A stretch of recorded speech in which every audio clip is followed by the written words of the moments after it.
I'm Elizabeth at A Literary Princess, and today I am talking about my 2023 reading goals and plans.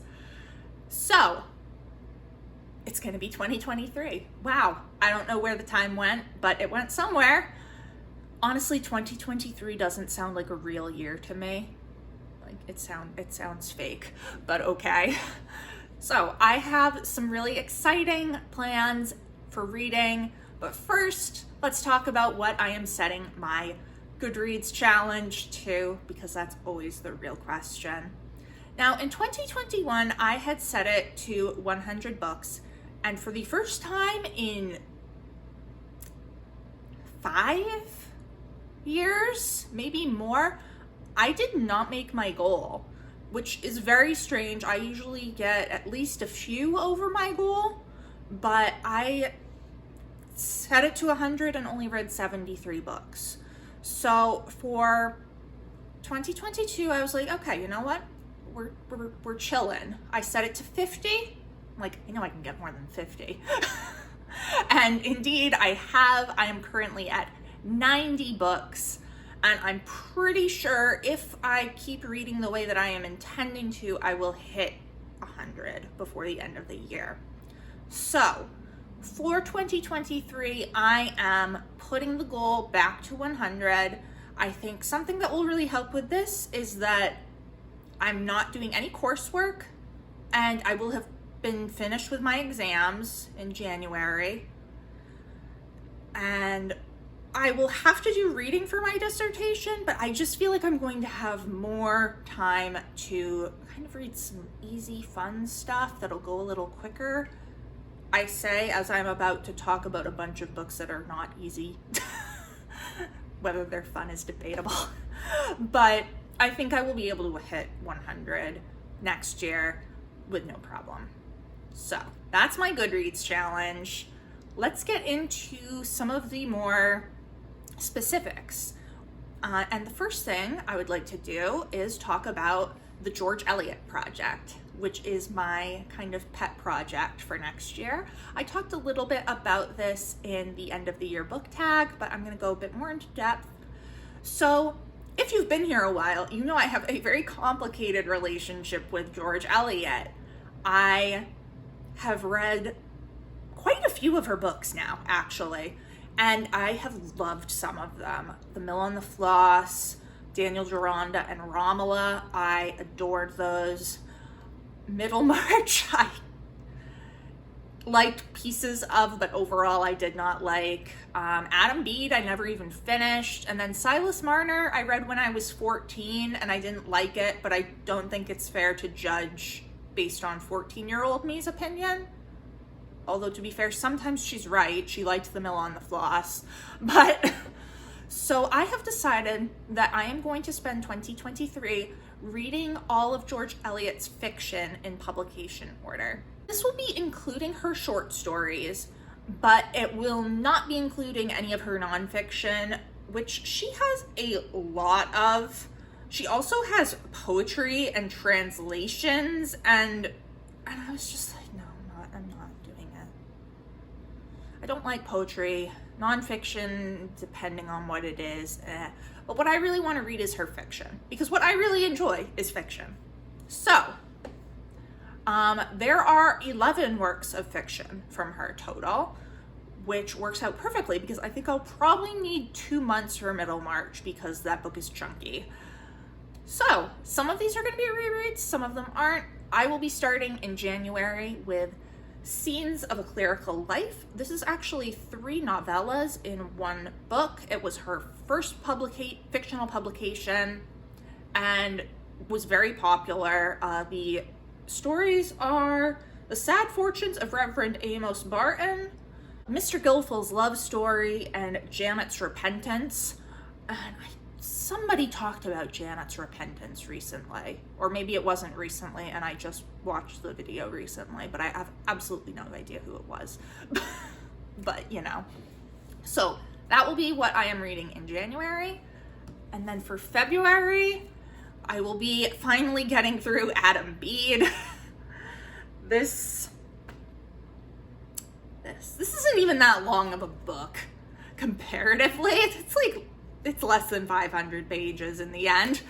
But I had to read this for my master's degree for my romance and realism class. It was the last book of the semester, or the term. I got less than halfway through and I was like, nah. I remember being on the train, because it was the end of term. So, I mean, I'd already figured out what I was writing my final paper on, which was David Copperfield and Jane Eyre and the use of autobiographical structure. So I was like, I'm not writing about this. There is literally one class left. I am on the train to London to meet with my old professor from undergrad and have lunch as like a celebration of term is over. I am not doing this. So I just did it. I was bored, honestly, but I've heard so many great things about Adam Bede and I do want to finish it. So we'll be doing that. March will be another short story, The Lifted Veil, which from what it sounds like is like a bit more gothic-y and sensation-y than her usual fiction.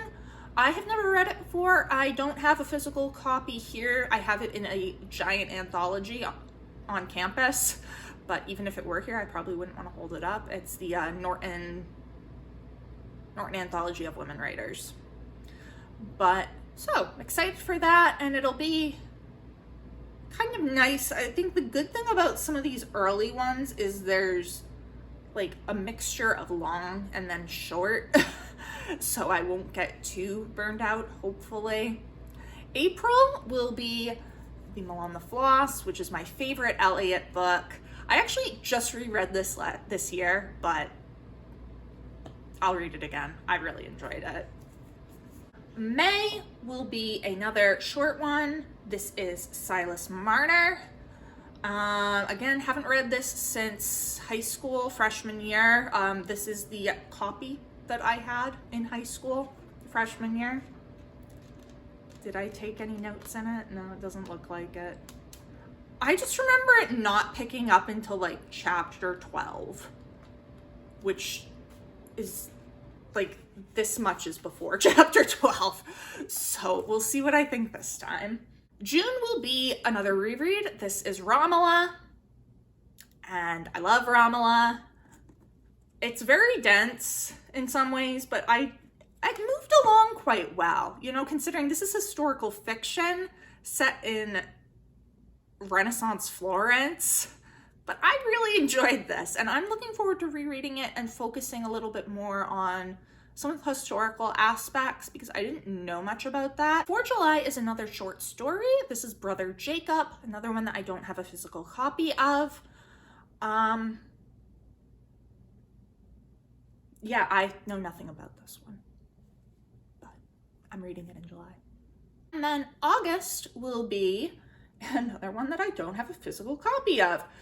And this is actually the only one of her novels that I don't have a physical copy of. This is Felix Holt, the Radical. No idea what this is about either. I'm assuming it's a man called Felix Holt and he's a radical. But yeah. And then we will be finally getting to my nemesis, Middlemarch.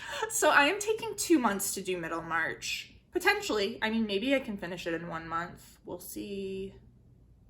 We'll see how I'm feeling. But I am allotting it 2 months because, yeah. And hopefully I'll like it a bit better this time because I do like parts of this. I really like Mary Garth. Mary Garth deserved better than Fred. Just saying. But yes, I am hoping to like this more. And then we will be rereading Daniel Deronda, one of my favorites. I am looking forward to rereading this so much, especially like hopefully at a slightly more leisurely pace than I did it last time. But I really like this book. And then finally for December, I will be doing a book that I had honestly never heard of. And that it was actually George Eliot's last piece of published fiction. So Daniel Deronda was her last novel, but she published The Impressions of Theophrastus Such, which I don't know if I'm pronouncing that right at all. And this is structured as a collection of essays by an imaginary scholar who's just kind of writing about his impressions of people, apparently. And I don't know how I'm gonna feel about this one, because it sounds like I have no idea, but apparently Theophrastus,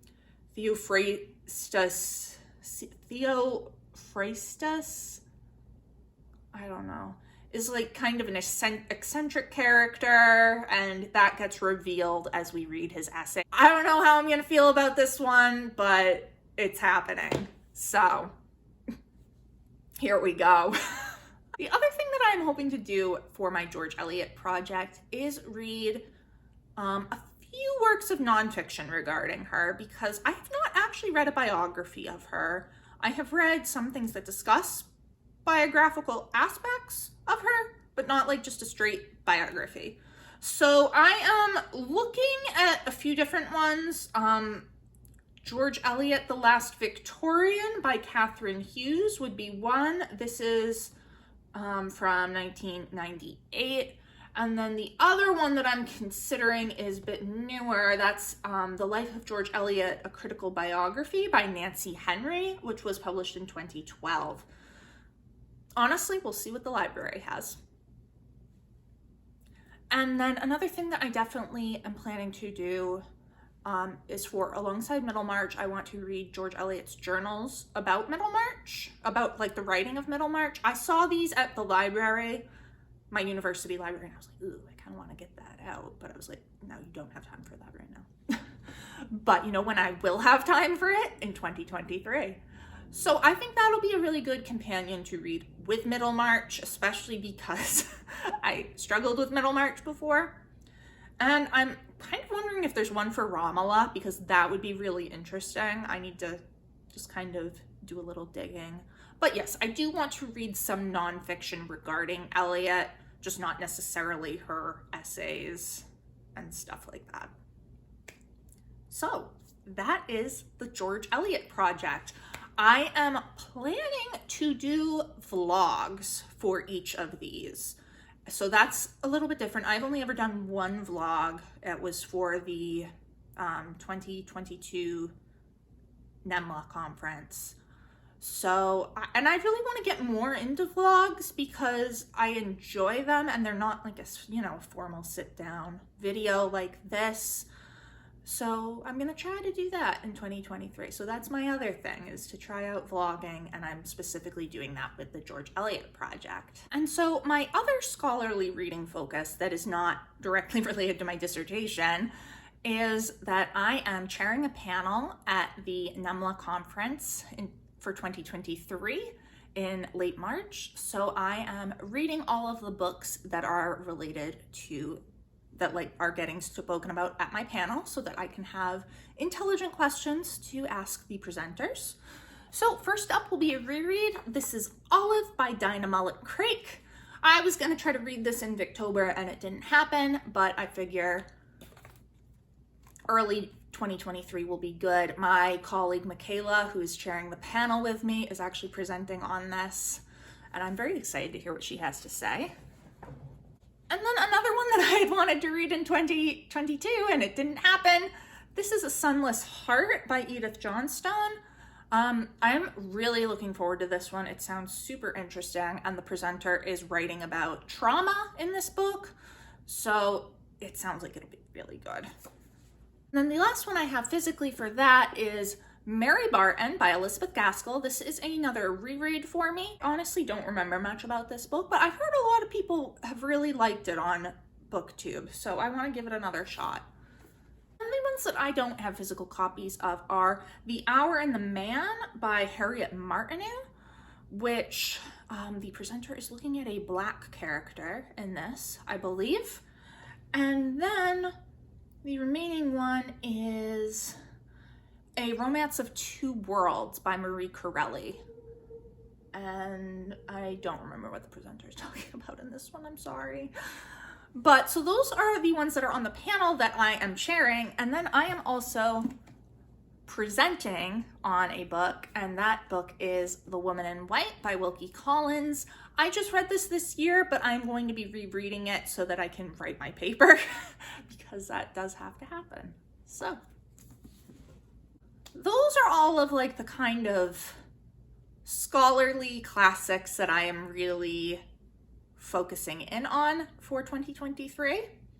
But of course, I do have some not scholarly pursuits because in 2022, I have realized that I am extremely burnt out because I am just reading stuff that isn't especially fun constantly and not taking the chance that I really need to have kind of lighter reads that are not for school.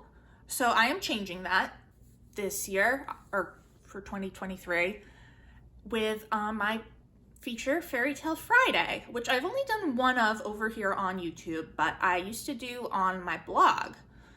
And I am bringing Fairy Tale Friday back. I am going to be switching between my blog and here for posting them.